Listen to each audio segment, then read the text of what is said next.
Baik, bismillahirrahmanirrahim. Assalamualaikum warahmatullahi wabarakatuh. Shalom, Om Swastiastu, Namo Buddhaya, salam kebajikan. Selamat pagi, selamat siang, selamat sore, selamat malam, Pak Asparta, serta teman-teman semua, tergantung Bapak dan teman-teman, menyaksikan presentasi saya ini di pukul berapa. Namun, saya berharap Bapak dan teman-teman semua dalam keadaan sehat. Salam sehat dan salam sejahtera untuk kita semua. Sebelumnya saya ingin mengucapkan terima kasih terlebih dahulu kepada Pak Asparta atas kesempatan yang diberikan Bapak karena Bapak saya diberikan kesempatan untuk dapat belajar mempresentasikan atau menjelaskan materi yaitu akuntansi transaksi dana zakat, dana kebajikan, dan pinjaman kor.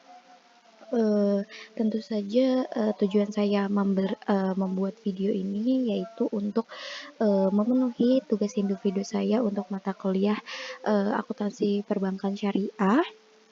Baik, terima kasih atas pembukaan yang diberikan, kesempatan yang diberikan. Saya mohon izin untuk next slide.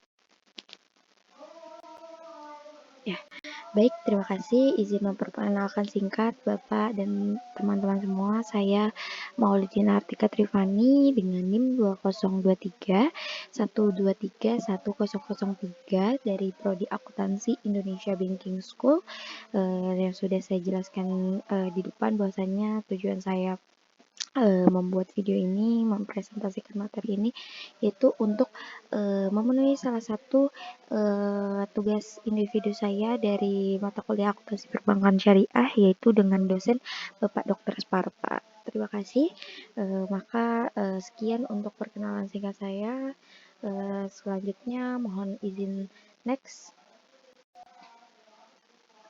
Ya, baik. Berikut adalah overview atau jangkauan materi ke depan yang akan saya jelaskan kepada Bapak dan teman-teman semua. Berikut ada penjelasan dana zakat nanti, lalu ada pengungkapan dana zakat, lalu juga ada dana kebajikan, lalu ada pengungkapan dana kebajikan, lalu ada pinjaman kor. Nanti ini mohon maaf, ini nanti ada result conclusion dan reference ini, mohon maaf ada salah pengetikan, mohon maaf sebelumnya. Next. Baik, langsung saja ke materinya. Pertama yaitu ada pengertian zakat sendiri. Baik, zakat adalah sebagian harta yang wajib dikeluarkan oleh wajib zakat, atau kalau misalkan bahasa Arabnya sendiri di Islam yaitu orang yang mau bayar zakat yaitu muzaki. Lalu untuk diserahkan kepada penerima zakat atau biasa disebut sebagai mustahik. Pembayaran zakat dilakukan apabila nisab dan haulnya terpenuhi dari harta yang memenuhi kriteria wajib zakat. Dana penggunaan dana selama suatu jangka waktu serta saldo dana zakat yang menunjukkan dana zakat belum disalurkan pada tanggal tertentu. Sumber dana zakat di bank syariah terdiri atas yang pertama itu ada zakat dari dalam entitas bank syariah, lalu yang kedua dana zakat dari pihak luar entitas bank syariah. Jadi dana zakat itu tidak hanya dari sumber internalnya perbankan ya. Jadi dari luar bank entitas juga berhak untuk menyalurkan zakat, menghimpun zakatnya ke perbankan seperti itu. Next. Nah, berikut adalah orang-orang yang berhak menerima zakat. Yang pertama itu ada di golongan ya teman-teman, penyaluran dana zakat dibatasi pada hanya 8 golongan. Nah, ini nih 8 golongan ini disebutnya asnaf yang sudah ditentukan oleh syariah. Jadi di luar ini kalau misalkan teman-teman seumpamanya mampu gitu, terus ternyata menerima zakat dan di luar dari orang yang berhak menerima ini akan saya jelaskan, maka teman-teman berdosa ya. Jadi zakat itu sudah sangat ditentukan siapa saja penerima-terimanya dan tidak main-main gitu. Jadi ini penting karena sudah ada ketentuan syariahnya seperti itu. Yang pertama yaitu fakir, lalu yang kedua miskin, lalu yang ketiga amil, lalu ada yang keempat orang yang baru masuk Islam atau mualaf. Nah, misalkan mualaf ternyata mereka masuk Islam itu dalam kondisi mampu, seumpamanya itu sebenarnya tidak apa-apa, namun lebih baik mungkin akan di dananya ini, zakatnya ini mungkin bisa lebih diutamakan ke orang-orang yang lebih membutuhkan gitu. Namun seumpamanya si orang ini masuk Islamnya mualafnya benar-benar dalam keadaan tidak punya dan dia masih berhak gitu. Lalu yang kelima ada hamba saya atau rikab. Lalu yang keenam ada orang yang terlilit hutang atau khorimin. Nah, sebenarnya sekarang ini lagi marak banget ya teman-teman, orang yang terlilit hutang akibat pinjol gitu. Mereka pinjamnya sedikit gitu, terus terjebak oleh bunga yang besar gitu. Akhirnya mereka buka lubang, tutup lubang, buka lubang, tutup lubang. Akibatnya mengakibatkan mereka itu terlilit hutang terlalu banyak gitu. Akibat satu, lalu mereka tutup lagi dengan hutang lebih besar, terus nggak bisa bayar di hutang lagi gitu. Akhirnya menjadi terlilit hutang dan mereka disebut khorimin. Nah, itu mereka berhak untuk menerima zakat ini gitu. Lalu yang ketujuh, ada orang yang sedang berjihad atau fisabilillah. Lalu ada yang kedelapan, orang yang sedang dalam perjalanan atau ibnu sabil. Next, di sini ada contoh akuntansi dana zakat ya. Pada laporan keuangan tahun 2020XA, saldo dana zakat Bank Syariah Peduli adalah sebesar 15 juta. Ini saldonya 15 juta. Berikut adalah transaksi yang terkait dengan dana zakat pada Bank Syariah Peduli selama tahun 20XB. Nah, dana ini seumpamanya aja ya, dana tahun lalunya itu 2013 dan tahun ininya 2014 ya teman-teman. Jadi saldo dana tahun 2013 yaitu ada 15 juta. Lalu pada 15 Januari 2014 diterima zakat dari Bapak Rahmat secara tunai sebesar 3 juta. Ini saya akan membacakan soal terlebih dahulu ya teman-teman, nanti penyelesaiannya ada di next slide. Baik, lalu 13 Maret 2014 diterima zakat dari Bapak Torik secara tunai sebesar 12 juta. Lalu tanggal 17 Maret 2014 disalurkan tunai dana zakat kepada masyarakat miskin sebesar 12 juta. Lalu 1 April 2014 diterima zakat peniagaan Bank Syariah Peduli selama tahun 2014 sebesar 50 juta. Lalu tanggal 2 Mei 2014 diterima via rekening tabungan zakat dari jamaah pengajian BUMN sebesar 10 juta, berarti dana masuk ya. Lalu 7 Mei 2014 disalurkan dana zakat kepada Ustadz yang berdakwah di pedalaman Pulau Kalimantan sebesar 10.500.000. Lalu 16 Agustus 2014 diterima dana zakat penghasilan dari nasabah giro sebesar 20 juta via rekening nasabah. Lalu 25 September disalurkan tunai dana zakat kepada orang miskin 60 juta. 30 November 2014 disalurkan tunai dana zakat kepada mualaf sebesar 2 juta. Lalu 15 Desember 2014 disalurkan tunai dana zakat kepada Ibnu Sabil sebesar 500.000. Nah, Ibnu Sabil ini orang yang berhak yang tadi sudah saya sebutkan di slide sebelumnya teman-teman. Lalu ada 27 Desember 2014 ditransfer honorarium amil sebesar 500.000 ke rekening tabungan Bapak Abdi, petugas penyaluran bantuan dana ZIS. Baik, berikut untuk jurnal penyelesaiannya. Berikut tanggal 15 Januari 2014 ada debitnya kas yaitu sebesar 3 juta, lalu kreditnya dana zakat 3 juta. Keterangan yaitu di situ juga lengkap, ada keterangan zakat dari pihak luar Bank Peduli Syariah.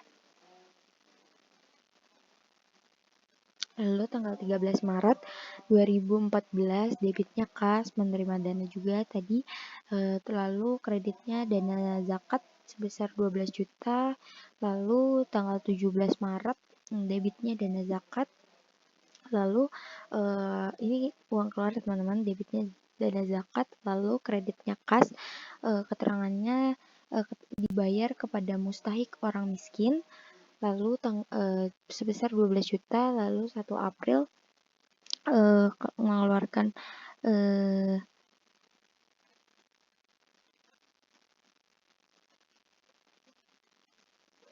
mohon maaf, menerima ya, sebesar 50 juta, lalu tanggal 2 Mei rekening tabungan nasabah debitnya kreditnya dana zakat 10 juta. Lalu 7 Mei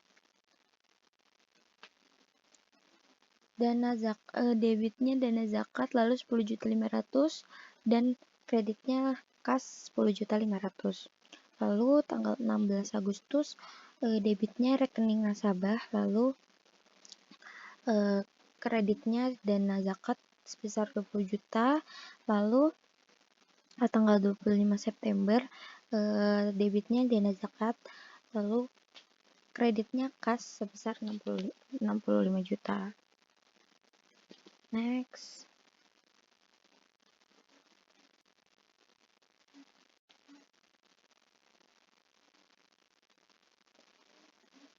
Tanggal 30 November debitnya dana zakat, lalu kreditnya kas sebesar 2 juta, lalu 15 Desember debitnya dana zakat 500.000, lalu kasnya dikredit 500.000, lalu tanggal 27 Desember debitnya dana zakat, lalu kreditnya rekening tabungan Bapak Abdi. Baik.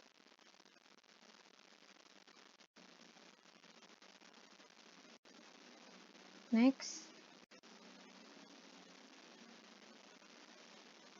Berikut contoh laporan keuangan Bank Syariah Peduli dari transaksi tahun 2000 tadi yang sudah saya omong ya, 2013 sampai dengan tahun 2014. Nah,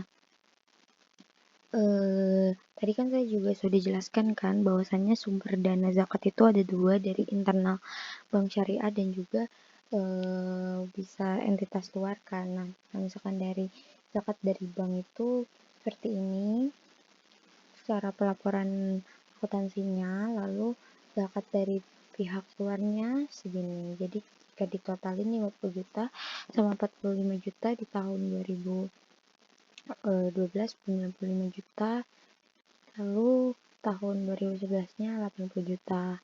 Lalu sumber-sumber dananya ini dari sumber dana penyaluran dananya tadi ada fakir miskin tuh ada 8 golongan nih, dikasih ke siapa-siapa aja sebesar berapa, lalu dijumlahkan, lalu total sumber dana dikeluarkan total penggunaan nilainya jadi 4.500.000, lalu tahun 2011 4 juta, lalu ini udah masuk awal tahun lagi, awal tahun sudah mendapatkan dana lagi 15 juta, lalu totalnya 19.500.000, lalu tahun 2011 19 juta mendapatkan dananya, lalu jumlahnya 15 juta. Kenapa kok bisa jadi kecil? Karena apa yang mereka dapetin di tahun ini ternyata pengeluarannya lebih besar, jadi dana yang masuk lagi itu langsung terpotong. Ini mohon maaf ya, ini hanya contoh laporan, bukan berdasarkan soal kasus yang sebelumnya.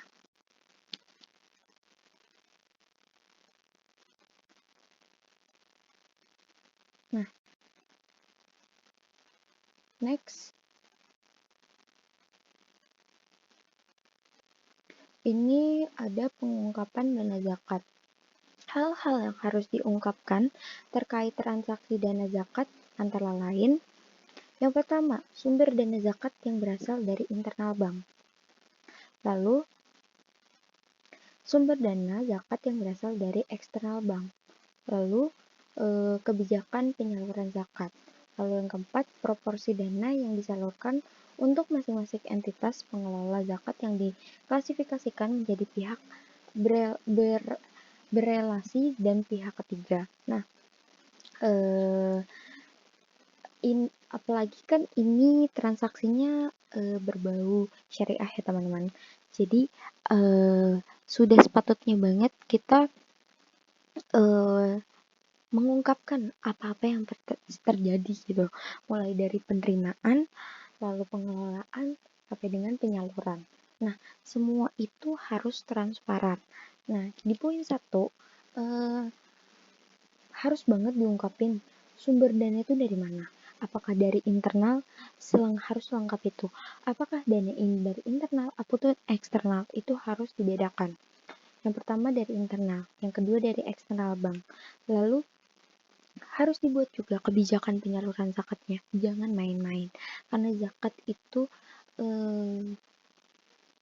salah satu bentuk rukun Islam. Jadi akan sangat dosa gitu jika kebijakan dan juga penyalurannya tidak benar gitu. Karena apalagi ini perbankan gitu kan. Masyarakat sudah sangat percaya banget sama industri perbankan gitu. Mereka mempercayai perbankan untuk bisa menyalurkan dana yang mereka himpun gitu. Mereka kasih ke itu, lalu bank himpun, lalu sebisa mungkin seharusnya memang harus gitu. Harus bank bisa setransparansi mungkin gitu. Dari penerimaan, penyaluran, kebijakan penyaluran sampai dengan proporsinya juga harus benar gitu. Harus dari 8 golongan yang sudah saya sebutkan sebelumnya, mereka harus mendapatkan kewajiban yang sama. Jangan sampai mereka tidak mendapatkan hak mereka sesuai proporsinya gitu. Baik, semoga cukup jelas. Next.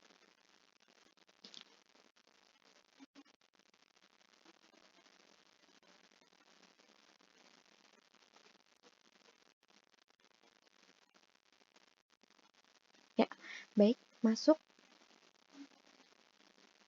ke dana kebajikan. Nah, tadi kita sudah menjelaskan terkait dengan zakat ya teman-teman, dana zakat gitu. Siapa saja golongan yang berhak menerima, bagaimana hal-hal yang harus diungkapkan seperti itu. Penjelasannya sudah sangat lengkap dan juga sampai dengan transaksi sampai dengan laporannya yang harus perbankan lakukan gitu ketika mereka menerima zakat lalu menghimpunnya lalu menyalurkan kepada orang yang berhak untuk menerima zakat seperti itu. Baik, lanjut saya akan masuk ke dana kebajikan. Nah, dana kebajikan merupakan dana sosial di luar zakat yang berasal dari masyarakat yang dikelola oleh bank syariah. Sekali lagi, dana kebajikan merupakan dana sosial di luar zakat. Di luar zakat ya teman-teman. Yang berasal dari masyarakat yang dikelola oleh bank. Lalu, dana kebajikan biasa juga disebut dengan dana Qardul Hasan. Peraturan SAK nomor 59 dan PAPSI tahun 2003 menggunakan istilah Qardul Hasan dan bukan istilah dana kebajikan.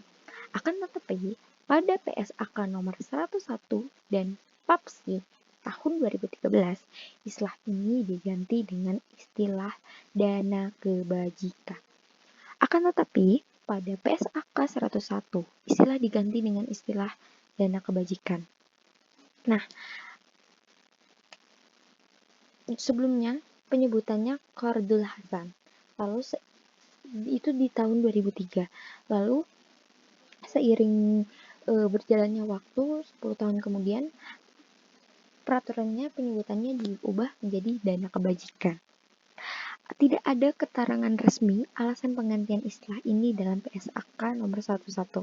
Akan tetapi, adanya istilah dana kebajikan memberi fleksibilitas dalam sumber maupun penggunaan dana tersebut. Mengingat istilah qard lebih tepat digunakan untuk transaksi yang terkait dengan pinjam-meminjam tanpa bunga. Ya sih benar teman-teman. Nanti di slide berikutnya sangat menarik ada bab qard, di mana apa sih qard nanti menyusul. Memang nama sebelumnya Qardul Hasan ini tidak terlalu fleksibel, yang mana ada sebutan qard dan qard itu ada penjelasannya tersendiri. Ada maknanya tersendiri gitu. Jadi akan sangat baik, ini saya setuju juga bahwa Qardul Hasan ini diubah menjadi dana kebajikan. Nah, ini juga sudah dijelaskan ya. Penggantian nama ini memberi fleksibilitas dalam sumber maupun penggunaan dana tersebut gitu. Itu sudah sangat jelas ya teman-teman. Baik, silakan next slide. Nah, ini sumber dana kebajikan. Tadi ada juga sumber dana zakat. Nah, ini masuk ke dalam sumber dana kebajikan. Berdasarkan PSAK nomor 101 paragraf 75A, sumber dana kebajikan terdiri atas yang pertama yaitu ada infak, sedekah, hasil pengelolaan wakaf sesuai dengan perundang-undangan yang berlaku, pengembalian dana kebajikan produktif, lalu denda. Nah, di sini yang saya mau jelaskan menariknya, ini pembeda antara bank konvensional dan juga bank syariah gitu. Nah, denda ini maksudnya apa sih gitu?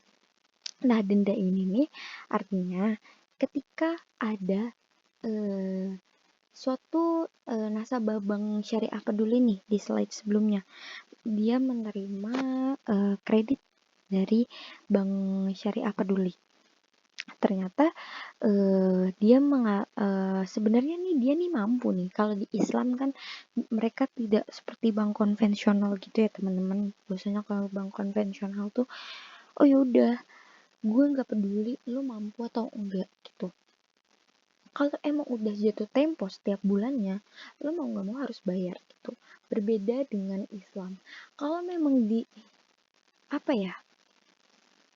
dirasa tidak mampu dan kalian sudah saya jelaskan juga di saat sebelumnya kan, bahwasanya kalau orang yang benar-benar terlilit utang, dia even sampai berhak untuk menerima zakat kan tadi.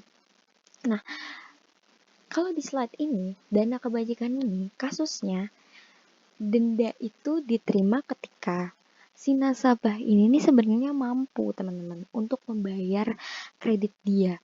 Hanya saja, dia tidak mau gitu, bukan tidak mau ya, kayak menganggap remeh gitu, acuh tak acuh lah istilahnya terhadap kredit dia gitu. Akhirnya, kan kalau kayak gitu kan jatuhnya udah kewajiban kan. Akhirnya dia diberikan denda oleh bank peduli syariah ini. Nah, dendanya ini bukan berupa bunga. Gak boleh ya teman-teman, di perbankan syariah memberikan persentase atas dana pinjaman dia gitu. Itu tidak boleh, itu jatuhnya udah masuk riba. Nah, kalau ini dendanya ada, itu pun denda yang bank syariah terima tidak boleh dihitung sebagai pendapatan mereka. Bank syariah menerima denda harus dia taruh atau letakkan, masukkan dana denda yang mereka terima dari si debitur telat bayar ini ke dalam dana kebajikan. Masya Allah sekali bukan? Jadi denda yang diterima tidak semata-mata dijadikan keuntungan atau pendapatan, melainkan menjadikan dana kebajikan yang nantinya akan disalurkan kepada orang yang membutuhkan. Seperti itu. Lalu juga ada pendapatan non halal. Misalkan banyak sekali ya pendapatan non halal, mungkin aja dari dana-dana judi gitu ya. Nah, mereka tidak menganggap itu juga sebagai pendapatan sesuai yang sudah saya jelaskan di denda tadi, tapi akan dimasukkan ke dana kebajikan ini. Lalu sumbangan atau hibah. Next.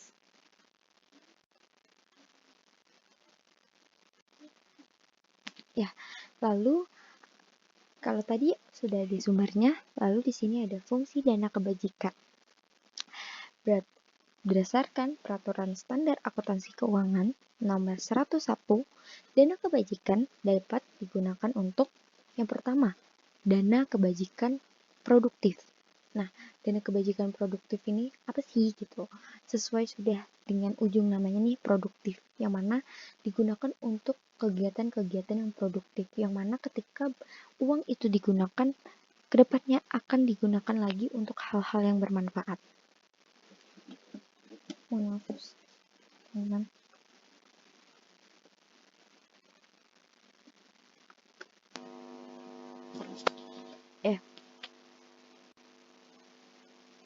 Mohon maaf.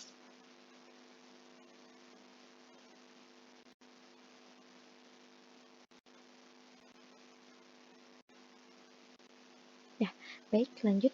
Nah, sesuai namanya tadi, sebutannya saja sudah produktif, yang mana uang yang mereka terima, uang dana kebajikan yang mereka terima ini harus bisa menciptakan hal yang produktif gitu.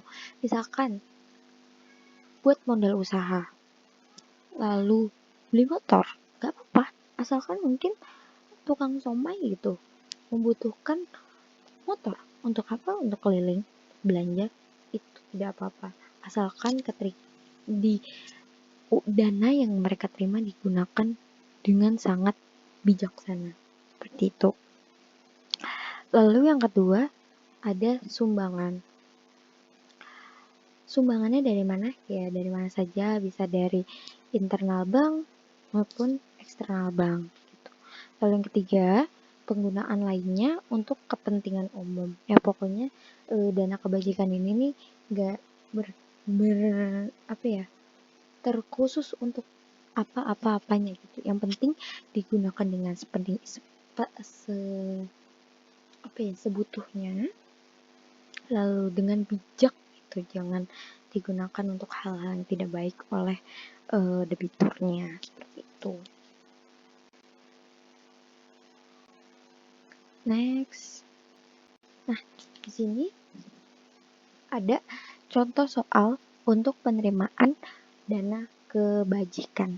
Yang pertama, 15 Januari diterima infak dari Bapak An dan secara tunai sebesar 2 juta, lalu 1 Februari diterima transfer dari rekening Bapak Wahyu sebagai sedekah sebesar 5 juta, lalu tanggal 7 Maret diterima transfer dari rekening Bapak Rudi sebagai denda atas keterlambatan pembayaran angsuran murabahah sebesar 100.000, lalu 13 April diterima transfer dari rekening PT Antariksa sebagai sumbangan sebesar 10 juta, lalu 30 April diterima bunga dari rekening giro di Case Manhattan Bank sebesar 250.000, lalu 15 Mei disalurkan dana kebajikan sebagai sumbangan kepada Panti Asuhan Yatim Putra Muhammadiyah secara tunai sebesar 10 juta.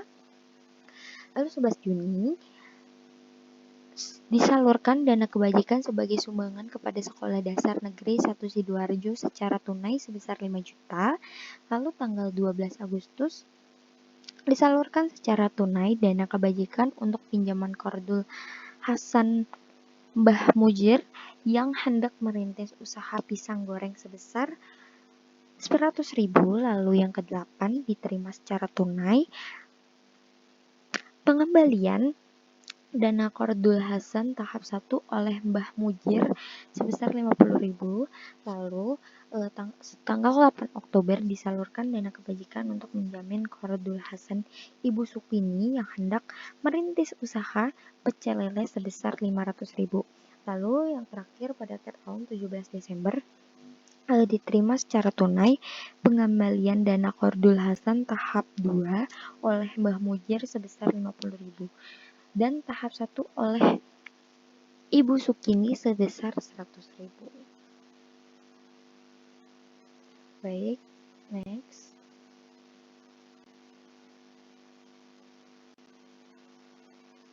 Lalu ternyata masih ada teman-teman di awal tahun mendatang. Mohon maaf. Mohon maaf teman-teman, ini sudah masuk ke jurnalnya. Mohon maaf. Nah, tadi ada penerimaan infak ya, yang mana berarti menerima uang. Jadi debitnya kas, lalu kreditnya dana kebajikan sebesar 2 juta, lalu ada rekening nasabah,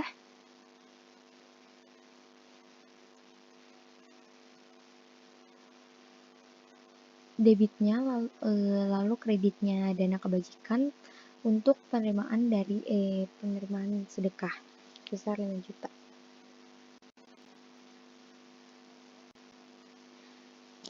Lalu 7 Maret debitnya rekening nasabah untuk pengembalian dari penerimaan dari denda. Nah, ini mungkin teman-teman bisa lihat sendiri ya, saya sudah sangat jelas menyampaikan jurnalnya, mungkin bisa dibaca-baca sendiri. Lalu saya akan next slide saja. Lalu apa-apa saja sih yang harus diungkapkan untuk dana kebajikan? Nah, tadi kan kalau di penerimaan zakat yang harus diungkapkan itu kan mulai dari penerimaan dananya dari eksternal atau internal, lalu kebijakannya, lalu juga jumlahnya, persentase penerimaannya harus sama gitu. Nah, kalau misalkan di dana kebajikan ini, hal yang harus diungkapkan yaitu sumber dana kebajikan. Sama, lagi-lagi teman-teman, ini harus setransparansi mungkin. Sumbernya dari mana, untuk apa, itu. Yang pertama sumber dana kebajikan. Hal yang kedua, kebijakan penyaluran dana kebajikan kepada masing-masing penerima. Nah, sama, cuman kan tadi kalau dana zakat tadi kan diterimanya dari pihak internal atau eksternal. Dan kalau misalkan dana kebajikan ini mungkin lebih ke pihak sebenarnya enggak sih, pihak eksternal juga ada, tapi tidak perlu dibedakan ya teman-teman. Lalu kebijakannya harus dibuat gitu, yang mana digunakan sebisa mungkin bermanfaat untuk masyarakat umum gitu. Kalau bisa dapat meningkatkan keproduktifan mereka gitu, untuk usaha, pembelian equipment untuk mereka bisa usaha. Pokoknya sebisa mungkin penerima itu harus bisa menerima keberkahan, lalu bisa meningkatkan daya hidup mereka.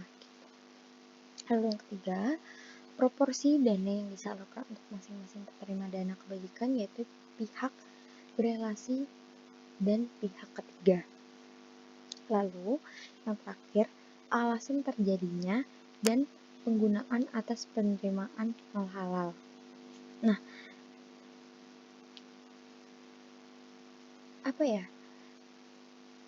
kalau misalkan tadi kan juga saya sudah jelaskan kan sumber penerimaan dana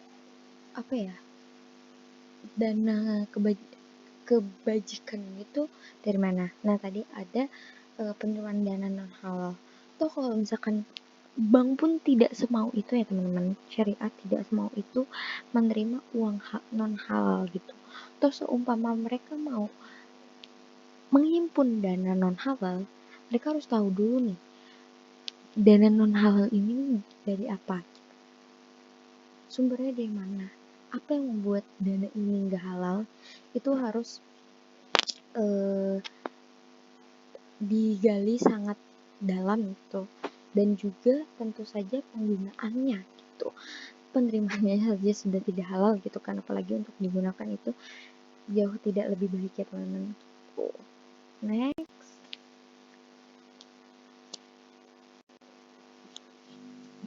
lalu sesuai yang sudah saya jelaskan tadi, bahwasannya tadi dana kebajikan itu kan sebelum itu namanya ada Qardul Hasan ya. Nah, lalu diubah pada tahun 2013 menjadi dana kebajikan. Nah, tadi penyebab kenapa diubahnya itu sudah sangat jelas tadi di slide sebelumnya, teman-teman mungkin bisa rewind atau bisa mundurin ya. Saya situ sudah menjelaskan. Nah, sudah kita masuk ke dalam pinjaman qard. Nah, qard adalah menyerahkan harta kepada orang yang menggunakannya untuk dikembalikan gantinya pada suatu saat. Jadi, saya akan menjelaskan, bacakan terlebih dahulu. Qard adalah menyerahkan harta kepada orang yang menggunakannya untuk dikembalikan gantinya pada suatu saat. Akad qard merupakan transaksi yang diperbolehkan oleh syariah dengan menggunakan skema pinjam-meminjam. Akad qard merupakan akad yang memfasilitasi transaksi peminjaman sejumlah dana tanpa adanya pembebasan bunga atas dana yang dipinjam oleh nasabah. Transaksi qard pada dasarnya merupakan transaksi yang bersifat sosial karena tidak diikuti dengan pengambilan keuntungan dari dana yang dipinjamkan. Nah, kalian tahu ya teman-teman bahwa pinjaman qard ini pinjaman bisa disebut dengan sebagai pinjaman sosial gitu, karena dana yang akan kita pinjamkan ke sesama saudara kita itu tidak boleh dilebihkan. Nah, kalau misalkan minjamnya 50 juta, si pihak pengguna juga harus mengembalikannya 50 juta. Haram hukumnya jika qard ini, pinjam-pinjam ini diberikan atau dana yang diberikan itu lebih dari dana yang dipinjam, seperti itu. Sudah sangat jelas juga di sini kenapanya. Lalu pokoknya transaksi ini, pinjaman ini adalah pinjaman sosial, jadi tidak boleh dilebih-lebihkan ya. Baik, saya akan next slide. Nah, di sini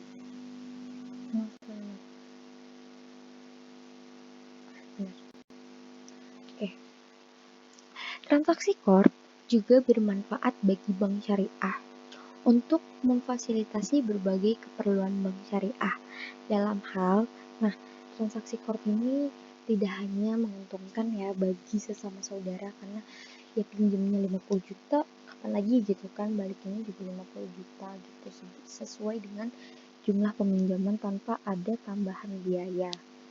Nah, selain menguntungkan bagi sesama saudara kita, dana qard ini juga menguntungkan gitu, bermanfaat bagi bank syariah. Nah, ini kenapa?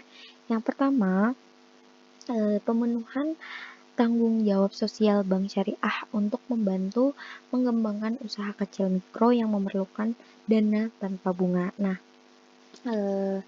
sebenarnya ini tuh sama ya fungsinya teman-teman kayak yang tadi dana kebajikan, cuman kalau qard ini lebih bersifat sosial ya bagi teman-teman kita yang memang mungkin mau meminjam dana tapi tanpa adanya tambahan bunga seperti itu. Nah, ini juga bermanfaat untuk bank karena membantu mengembangkan usaha kecil mikro ya, bagi semua saudara kita yang membutuhkan gitu, meningkatkan tanggung jawab sosial bagi bank gitu. Hal yang kedua, menyalurkan dana sosial yang dihimpun oleh bank syariah baik dari sumber dana yang sesuai dengan syariah seperti dana infak, sedekah, hibah, denda, dan lainnya, maupun yang tidak sesuai dengan syariah seperti bunga bank konvensional yang tidak dapat dihindari terkait dengan pembukaan giro dan sebagainya di bank konvensional.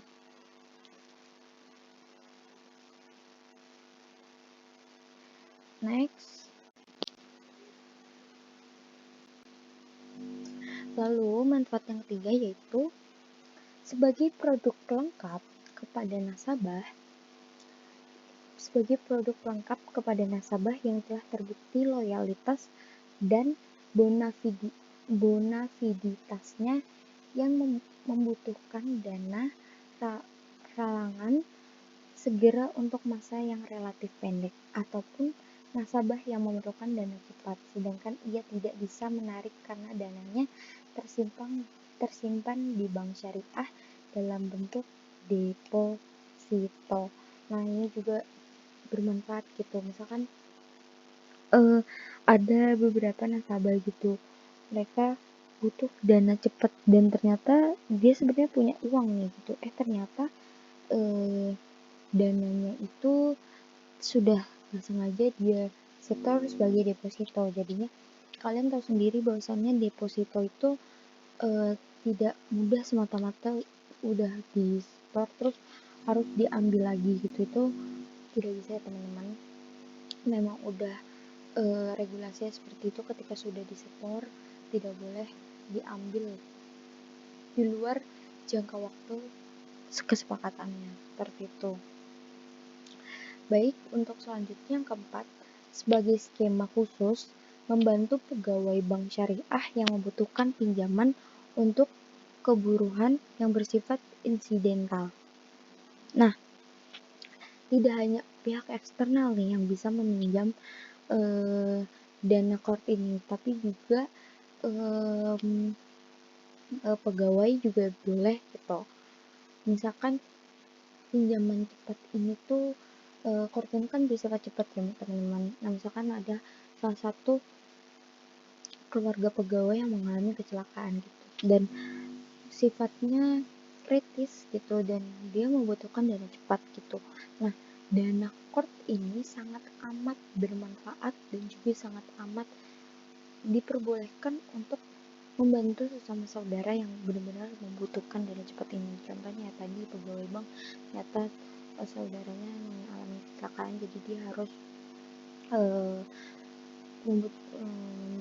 membutuhkan dana cepat. Nah, ini dana kort ini sangat boleh digunakan oleh saudara kita yang sedang mengalami masalah yang penting gitu. Next. Pengambil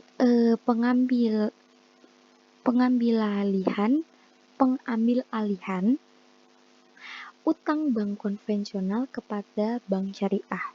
Proses pengambil alihan tersebut didahului dengan bank syariah memberikan dana kort kepada nasabah. Dengan dana kort tersebut, nasabah melunasi utang konvensionalnya. Jaminan yang sudah jadi milik nasabah kemudian dijual kepada bank syariah. Dengan hasil penjualan tersebut, nasabah melunasi kort kepada bank syariah. Selanjutnya, bank syariah menyewakan yang telah dimilikinya tersebut kepada nasabah dengan tekad akad al-ijarah muntahiyah bitamlik. Semua akad dilakukan terpisah dan tidak ada persyaratan satu dengan yang lain gitu. Nah, misalkan ada salah satu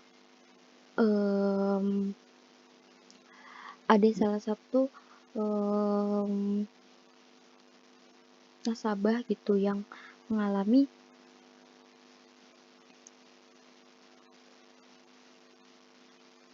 kelilit hutang gitu.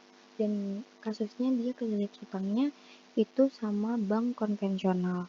Nah, dia bisa nih meminjam dana kor kepada bank syariah gitu untuk menutup lubang itu, menutup lubang utangnya dia yang di bank konvensional, dan bank syariah akan sangat mengerti akan kondisinya dia sehingga dana kor ini bisa membantu gitu. Terus sesuai yang sudah dijelaskan di awal bahwasannya dana kor ini benar-benar bersifat sosial ya teman-teman, dimana pihak yang memiliki kelebihan dana bisa meminjamkan dananya kepada orang yang membutuhkan seperti itu. Baik, next.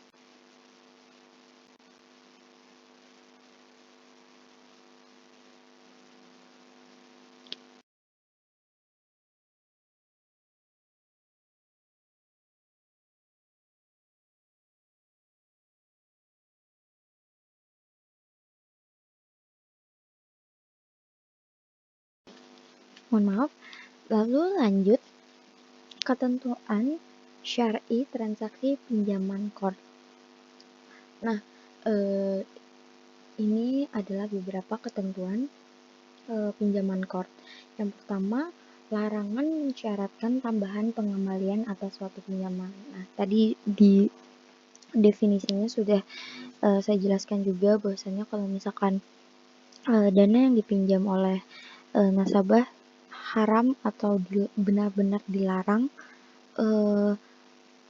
memberikan tambahan dana gitu. Misalkan minjamnya tadi misalkan 50 juta, lalu dikembalikannya 55 juta, itu tidak boleh teman-teman, sangat amat dilarang gitu. Lalu larangan menunda pembayaran pinjaman bagi orang yang mampu. Nah, tadi sudah saya jelaskan ya buat teman-teman. Ini itu kor itu kewajiban. Jadi mohon untuk dapat dibayar. Apalagi orang yang meminjam kor ini adalah masuk ke dalam status orang mampu. Nah, akan diberikan apa kalau misalkan dia sebenarnya mampu tetapi dia tidak mau membayar, atau bukan nggak mau ya, menunda membayar. Nah, itu akan diberikan denda. Nah, tadi dendanya dimasukin kemana? Ya ke dana kor ini gitu. Lalu selanjutnya, pemerintah meringankan beban orang yang sulit membayar pinjaman.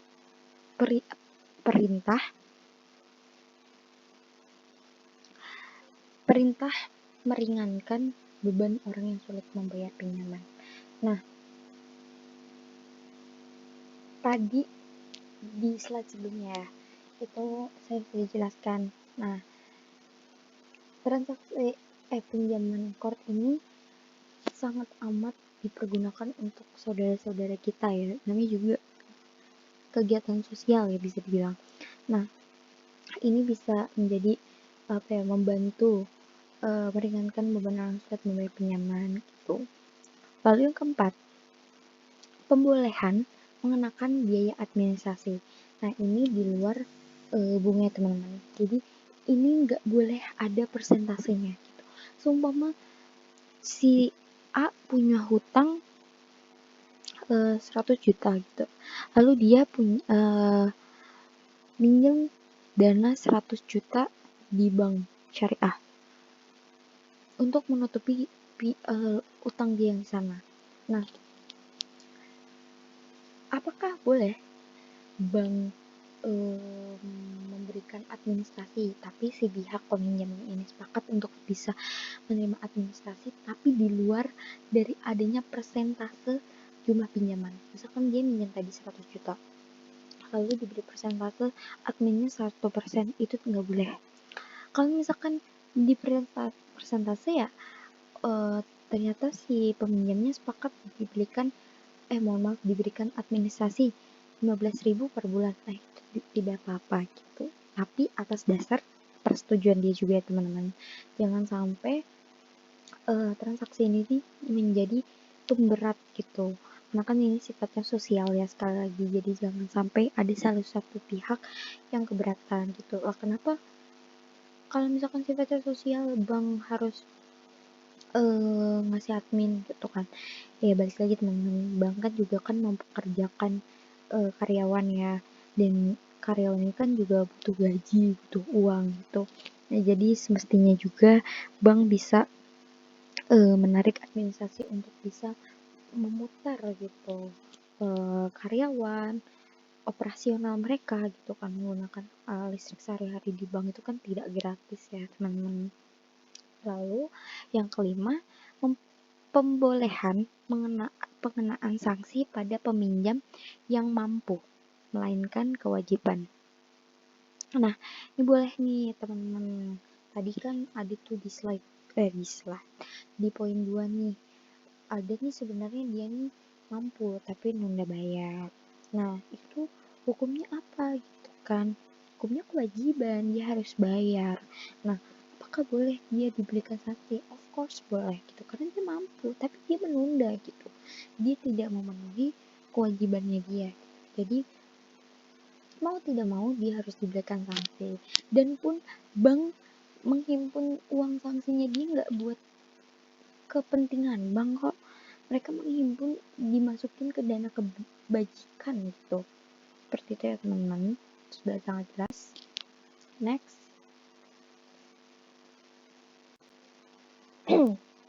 Nah, di sini ada rukun transaksi pinjaman core. Yang pertama, transaktor pada transaksi pinjaman core terdiri atas pemberi pinjaman, muhrid, dan penerima pinjaman atau muqtarid. Sebagaimana pada transaksi lainnya, para pihak yang terlibat dalam transaksi pinjaman core haruslah memenuhi prinsip syariah. Yang kedua, objek core. Objek core atau biasa disebut mahal al-qard dapat berupa uang atau benda habis pakai. Uang yang digunakan sebagai objek core oleh bank syariah dibatasi sumbernya dari yang pertama, bagian modal bank. Lalu yang kedua, keuntungan bank yang disisihkan. Lalu yang ketiga, lembaga lain atau individu yang mempercayakan penyaluran infaknya kepada bank. Lalu, next. Yang ketiga yaitu rukun transaksi pinjaman core ada ijab qabul.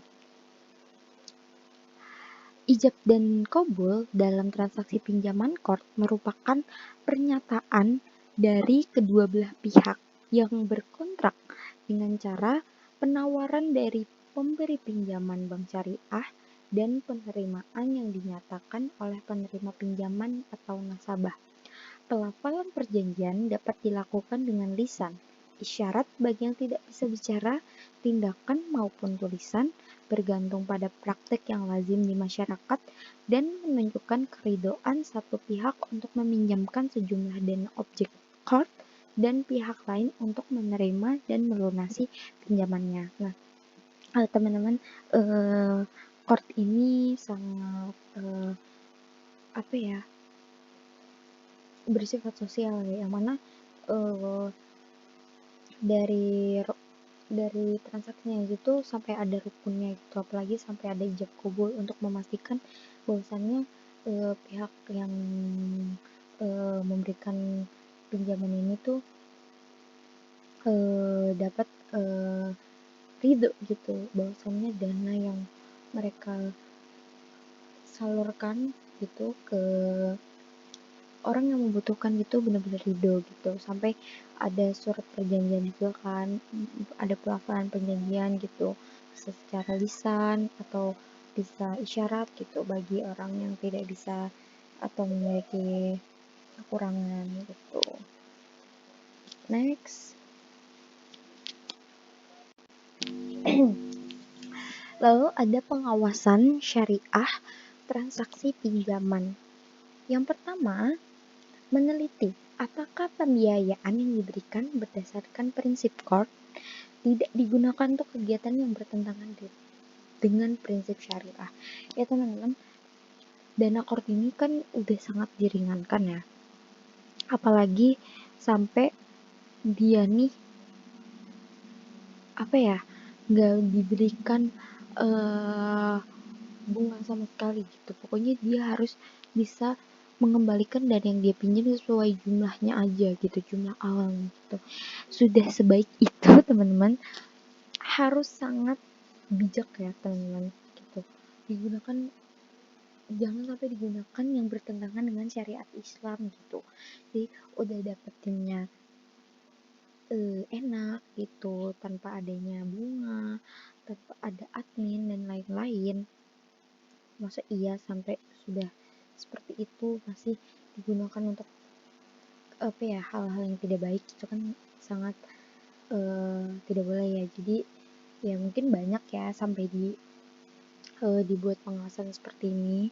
Lalu yang kedua, meneliti bahwa nasabah yang terkena sanksi denda adalah nasabah yang lalai, yaitu nasabah yang punya kemampuan secara ekonomi untuk membayar namun sengaja menunda pembayaran. Nah ini teman-teman, jangan sampai teman-teman misalkan dia yang tadinya mampu gitu, terus tiba-tiba mengalami kredit macet gitu.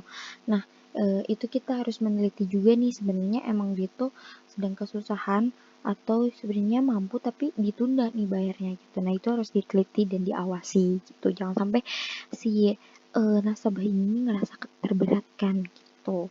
Lalu yang ketiga, memastikan bahwa bank telah memberikan kelonggaran waktu yang cukup kepada nasabah untuk melunasi kewajibannya. Dalam hal nasabah tersebut mengalami kesulitan keuangan akibat penurunan usaha. Nah, ini nih misalkan yang tadi saya sebutkan, si nasabah tiba-tiba mengalami kesusahan gitu, penurunan usahanya yang tadinya rame tiba-tiba penurun gitu. Nah, kita itu kan namanya kehidupannya kayak gitu. Nah, bank tuh sudah semestinya nih ngasih kelonggaran waktu gitu. Jangan sampai ada apa namanya, nasabah yang kesusahan gitu. Pokoknya itu harus diawasi ya teman-teman. Lalu yang selanjutnya ada meneliti apakah pendapatan yang diterima bank dari nasabah atas pengenaan sanksi telah diakui sebagai sumber dana kebajikan. Tadi untuk penerimaan dana itu nggak semestinya dianggap pendapatannya teman-teman sama bank, itu juga diawasi nih, ada pengawasannya juga. Dana sanksi yang mereka terima tuh nggak dianggap pendapatan, melainkan untuk dimasukkan ke dalam dana kebajikan. Lalu yang kelima, memastikan sumber dana yang digunakan untuk pembiayaan konsumtif dan bersifat sosial adalah bukan berasal dari dana investasi atau modal bank. Lalu yang keenam, memastikan bahwa sumber dana yang digunakan untuk pembiayaan core dalam rangka dana talangan nasabah adalah berasal dari modal bank. Next. Nah, ini adalah alur transaksi pinjaman core. Nah, yang pertama ini di sini Bank Syariah sebagai pemberi pinjaman core. Nah, lalu di sini ada nasabah penerima pinjaman core. Nah, si bank ini tidak semata-mata ya teman-teman langsung ngasih pinjaman gitu ke debitur gitu. Nah, mereka harus seleksi dulu nih, dan juga akad. Nah, tapi yang pertama itu harus seleksi dulu gitu. Apakah dia benar-benar membutuhkan, apa hanya untuk dana-dana konsumtif untuk buat beli-beli yang penting, atau dia benar-benar membutuhkan. Nah, pokoknya itu harus diseleksi dulu tuh. Nah, baru nih kalau misalkan di tahap seleksi, oh ternyata emang ini benar-benar kebutuhan nih, oh terlilit hutang nih gitu, harus nih kita kasih pinjaman gitu. Baru tuh mereka melakukan akad core seperti itu. Lalu kita sudah di ACC sama bank, dan kedua belah pihak setuju, lalu bank menyerahkan nih dana core-nya nih, saya pinjemin gitu. Misalkan si nasabah ini minta 100 juta gitu, ini 100 jutanya gitu, diberikan kepada nasabah. Nah, lalu si nasabah seiring berjalannya waktu, mereka mungkin sesuai kesepakatan awal ya, di poin nomor 1 sepakat dulu nih, oh si nasabah bisanya masa tenornya tuh misalkan 10 tahun tuh. Jadi misalkan si nasabah minjem 100 juta ya,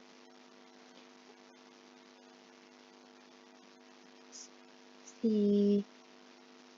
12 bulan dikali 10, 120, jadi 100 juta dibagi 120.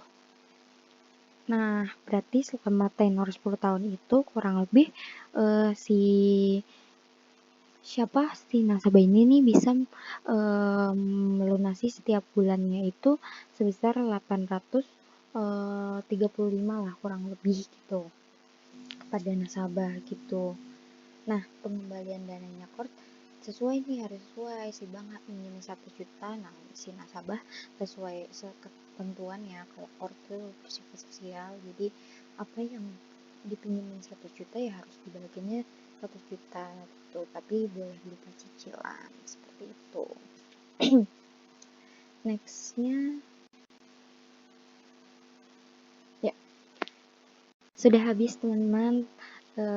Tidak kerasa 1 jam sudah saya menemani teman-teman semua untuk dapat menjelaskan materi terkait dengan dana zakat, dana kebajikan, akuntansi dana zakat, dana kebajikan, dan juga yang terakhir yaitu transaksi core gitu.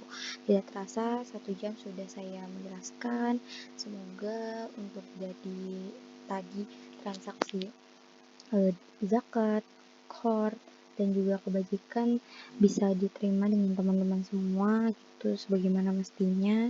Mohon maaf jika selama penjelasan mungkin terdapat kekurangan dari segi audio ataupun layar. Mohon maaf sebelumnya atas kekurangannya, tetapi saya berharap semoga apa yang saya jelaskan tadi dapat bermanfaat dan diterima dengan baik oleh teman-teman semua.